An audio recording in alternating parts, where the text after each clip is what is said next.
Peristiwa kebakaran sebuah rumah terjadi di perumahan Gria Multi Sandansari, Banjarjadi, Desa Banjar Anyar, Kecamatan Kediri, Tabanan, Senin tanggal 23 Mei tahun 2022. Diduga kebakaran tersebut dipicu oleh korsleting listrik.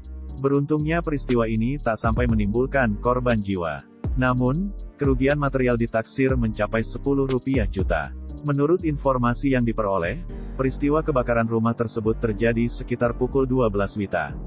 Awalnya, seorang saksi bernama Supiatun, 70 tahun, sempat mendengar suara krotok-krotok dari atas atap rumah korban.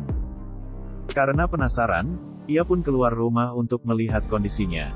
Tak disangka, ketika melihat ke atas rumah korban, api justru sudah membesar.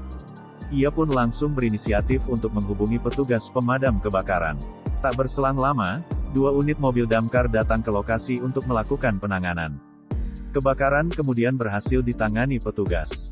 Kalau dari keterangan korban, api diduga bermula dari kabel listrik di kulkas yang terbakar atau korsleting listrik, kata Kasih Humas Polres Tabanan, Ibtu Nyoman Subagia, Selasa tanggal 24 Mei tahun 2022.